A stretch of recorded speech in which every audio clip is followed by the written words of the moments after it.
शांततेत तर मोर्चे सुरूच आहेत. आता हे नाही थांबले जसे तसे उत्तर आता द्यावाच लागतील ना. आपण राजीनामा दिला तर प्रश्न मिटणार आहे का? राजीनामे फिजीनामे आणखी 50 की, पण ज्याच्यातला जरी सुटला सुट्टी नाही. मंत्री होय तिकडे नाही तर मंत्री होय. मुख्यमंत्र्याला इशारा आहे का डायरेक्ट? आता मुख्यमंत्र्याला तर 3दा सांगितलं आतापर्यंत. आज तर मी आज स्पष्टपणानं फोन करून त्यांना सांगणार आहे किंवा उद्या हे चाललेला अतिरेक चांगला नाही. हे जातीय तेढ निर्माण करायला लागले. एवढा खून होऊन बी हेच आरोपीला संभलित आहेत, हेच आरोपीला जीव घालतात. 15 ते 20 दिवस झाले, मग मुख्यमंत्र्याशी तुम्ही बोलले का नाही? कारण की धस असतील ते मुख्यमंत्र्याला जाऊन भेटले, ते सोनवणे पण तुमचे खासदार ते भेटले, तुम्ही का नाही भेटलात? मग आमचे काय आहेत खासदार आहेत ते सगळे एकच येत. सोनवणे पण आता सगळे एकच येत. महाविकास आघाडी काय महायुती काय यांचं काय हे राजकारणी लोक आहेत. आमचा लढा सामाजिक आहे. ओके. आमचा लढा सामाजिक. तुमच्या मंचावरती आता राजकीय म्हणजे काय याचा समाजाचा मंच त्याला नाव काय आहे? राजकीय सामाजिक सगळे या. मग हे सगळे येऊन चिटकत आहेत तिथं. मग काय आता आम्ही लेखीन हाक दिली जाऊ नये? नाही, तुम्ही जाणं योग्य आहे, आम्हाला त्याबद्दल दुमत नाही. त्यांनी येणं काय चुकीचं आहे? एका लेखाला न्याय देण्यासाठी तुमचीच भूमिका इथे डबल वाटते ना. अरे बाबा राजकीय ते मी त्याच्यात कवा बसलेलोच नाही. मग ते तुमच्याकडे येतात का? अरे मी त्यांच्याकडे येत नाही, ते माझ्याकडे येत नाही. समाजानं बोलवलं मग ते व्यासपीठावर सगळेच लेखीला न्याय देण्यासाठी. असावं की नसावं? तुम्हाला काय वाटतं, त्यांनी असावं की नसावं? सगळ्यांनीच असायला पाहिजे.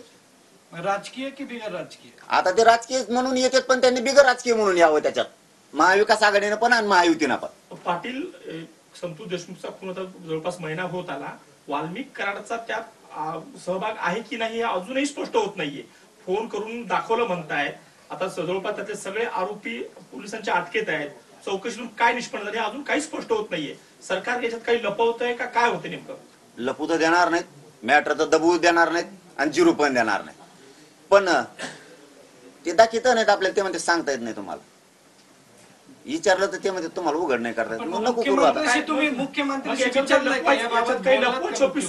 मी बोलणार. मी मगाशीच सांगितलं मी आता बोलणार आहे. कारण जे दिसायला लागलं ना राज्यातलं चित्र की हा धनंजय मुंडे बहुतेक असा अंदाज यायला लागला, शंका यायला लागली की फोन करून ओबीसीच्या नेत्याला उचकायला लागलाय काही ना. त्याच्यामुळे सांगणं गरजेचं आहे. तेढ निर्माण करायला लागले जातीय तेढ. हो, पण फोनवर बोलणार की जाऊन भेटणार? नाही नाही, फोनवरच बोलून भेटायला. ते आम्हाला गरीब लोकांना भेटत असते का? त्यांना मोठमोठा टप्पू लागले. केली का तुम्ही? ट्राय तर करणार आहे का भेटायची? नाही नाही, भेटतील पण मी फोन करणार. मला तरी असे आहे की ते या घटनेला न्याय देतील आणि फोन बी उचलतील आणि सांगतील सुद्धा. काय झालंय फोनवर बोलणं मी सरळ सांगून देईन तुम्हाला. पण आम्ही त्यांच्याकडून आशा धरायली, कारण मराठा समाज त्यांच्यामुळे शांत आहे की ते म्हणलेले एकही आरोपी याच्यात सुटू देणार नाही. त्या शब्दावर आम्ही शांत आहे.